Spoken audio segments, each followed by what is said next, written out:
Hey guys, in this video, I'm going to share with you why I will not be making more YouTube Shorts and why you might not want to either. But if you're still interested in making YouTube Shorts as part of your overall growth strategy on YouTube, towards the end of this video, I'll share with you several tips that will help you get more views to the shorts you publish. Now, before you roast me in the comment section below this video, realize that this is an opinion video, and I'm simply sharing with you why I will not be making more YouTube Shorts, but not saying that you shouldn't make shorts, because every channel is different. So guys, first and foremost, you need to ask yourself, are YouTube Shorts producing the results that I'm after? And if they're not, then you need to seriously ask yourself why you're creating YouTube Shorts. Here's the thing. Oftentimes we forget to ask ourselves, is my behavior in line with the results that I am after? And you can see this issue all the time on YouTube. For example, a lot of creators will spend a lot of time and energy getting more external traffic to their channel through promoting their content, instead of really asking themselves, what am I really after? Which they all want the same thing that the rest of us want, which is tons of search and suggested traffic. And if you're interested in those traffic sources, then I would encourage you to focus on learning how those algorithms work and making your content so that it will be successful on those algorithms, not simply just creating YouTube Shorts because the Shorts algorithm exists.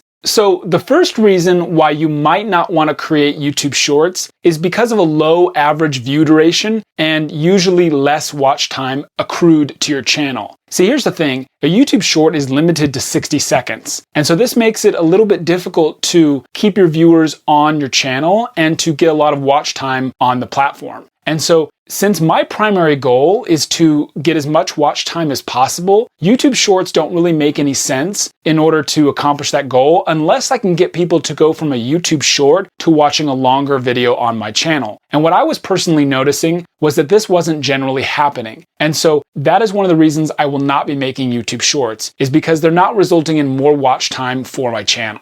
So the next thing that I noticed was a low views to subscribes ratio on my channel when creating YouTube Shorts. Now, here's the thing, I'm not saying that you can't get a ton of subscribers to your channel because of YouTube Shorts, but I'm saying that this wasn't personally happening to me. And my primary goal is to make videos that result in people clicking the subscribe button. And if you're creating YouTube Shorts and people aren't clicking subscribe, then either you need to change the way that you're creating your YouTube Shorts, or maybe YouTube Shorts aren't the best use of your time on your channel.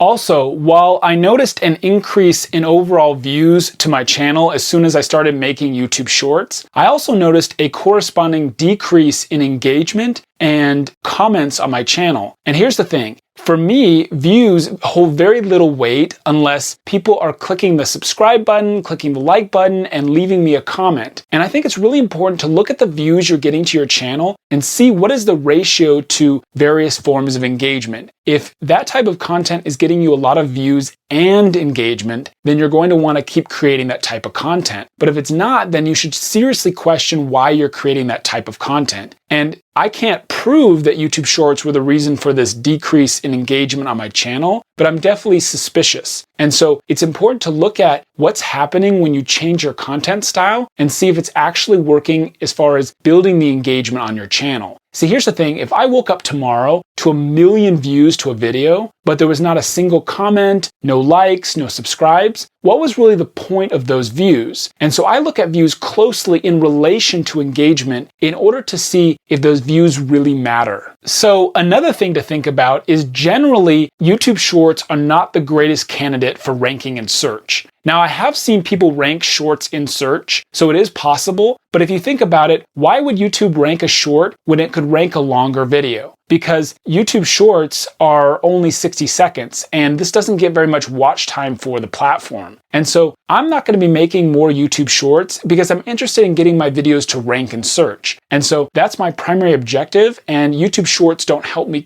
accomplish that objective, so they don't make a lot of sense for my channel. So another reason to not make YouTube Shorts is audience conditioning. See, here's the thing, I want to get my audience used to watching longer videos and spending more time on my channel with me. And making YouTube Shorts doesn't really help me accomplish this goal because shorts are only 60 seconds. And so unless I can get people to go from a short to a longer video, then it doesn't really make much sense to make shorts. So another really important thing to think about is people often treat YouTube Shorts like they're a shortcut to success. And here's the thing, your chances of blowing up on YouTube because of YouTube Shorts is a lot like winning the lottery. It could happen, but it's probably not going to. And so instead, if you're interested in using YouTube Shorts as part of your growth strategy, I would suggest learning everything about the Shorts algorithm and learning how to make the best possible YouTube Shorts. Study TikToks, study the analytics of each of your Shorts, and really become an expert in YouTube Shorts. And then your Shorts will turn into a lot of views and subscribes to your channel. But simply making a couple YouTube Shorts and expecting to blow up on YouTube is not very likely to happen. It could happen, but it's probably not going to. And betting on it will just make you feel frustrated when it doesn't happen. So one thing that I found really frustrating when making YouTube Shorts was trying to pack real value to the viewer in 60 seconds or less. And what I think is some types of niches on YouTube are not the best for making YouTube Shorts. And if you're having a hard time packing real value into your Shorts, then I would just encourage you to consider stop making Shorts. Because if you think about it, you should be making videos for your viewers. And if it's not benefiting them, what's really the point in making the video? And so if you're having a hard time adding value to your viewers in your Shorts, then your Shorts are going to have a hard time performing. Because people typically look for two things when it comes to a video. Either simply the entertainment factor and or the value in the video. So make sure that you're trying to add value, but that you're also making your Shorts as engaging as possible, and then your YouTube Shorts will perform great on your channel.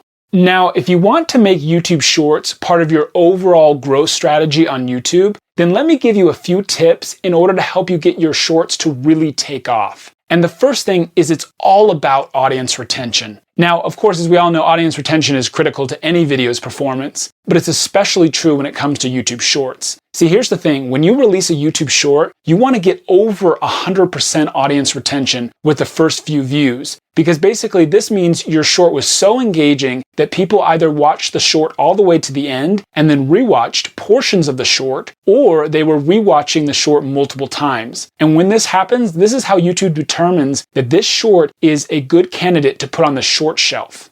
Next, don't expect your YouTube Shorts to take off immediately. Typically, when I would release a YouTube Short, what would happen is it would get this initial high audience retention rate with the first few viewers that watch the Short, and then about a week later, the Short would get featured on the Short shelf. So if you release a Short and it gets a great audience retention rate, I wouldn't bother promoting your Short. Just simply wait and be patient for YouTube to feature it on the shelf. But once it gets on the shelf, don't expect it to stay there super long. Because basically what happens is YouTube tests the Short as long as the Short is performing well on the shelf. And once it has determined the value of the Short, it will usually stop featuring the Short. And so what I would notice is I would release the Short, it would get a high audience retention rate, then nothing would happen for a week, and then it would appear on the Short shelf, and I would wake up to suddenly 100 views, then by lunchtime it'd be 500 views, and then maybe by the end of the day it'd be 1,000 views, and then it would suddenly stop growing. And this is basically when YouTube had decided the value of the Short and stopped promoting it on the shelf. So just realize if you make YouTube Shorts on your channel that your Shorts will potentially have a short lifespan where they get a ton of attention. So just realize you got to keep creating Shorts and you got to keep trying to make your Shorts as engaging as possible to keep them on the Shorts shelf.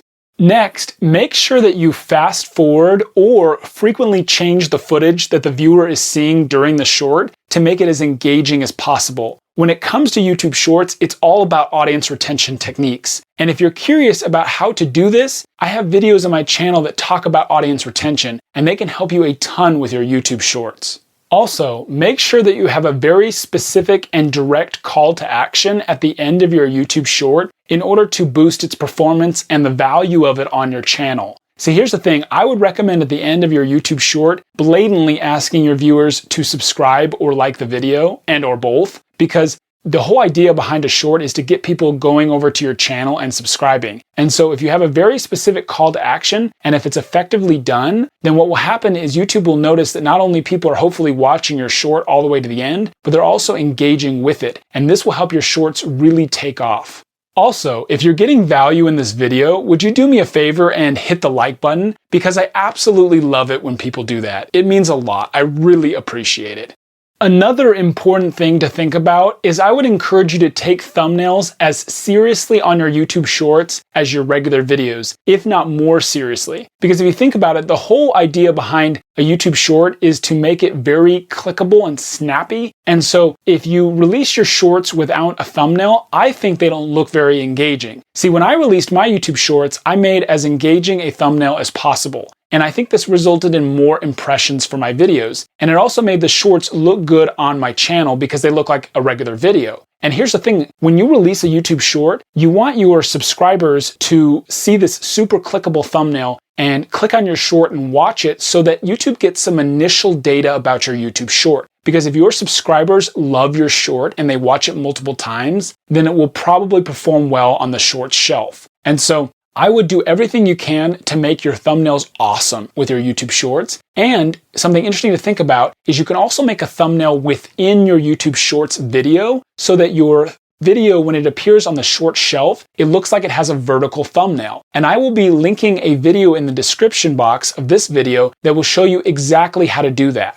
If you're having a hard time coming up with ideas for your YouTube Shorts, what I would recommend is listen for catchphrases within your niche, or basically look for short, simple concepts that make a really good idea for a YouTube Short. And one of the places that you can look for these type of ideas is actually in the comment sections below videos from other channels in your niche. See, people will often share ideas for how to be successful on YouTube, or what they're frustrated about, or what they've seen that really works on their channel, or something interesting about the content type that you create. And usually these comments actually result in great, simple, yet profound, snappy ideas that you can use for your YouTube Shorts that allow you to still add value, but make your shorts engaging and interesting. So feel free to jump in the comment section and steal ideas from other channels to make your shorts literally take off.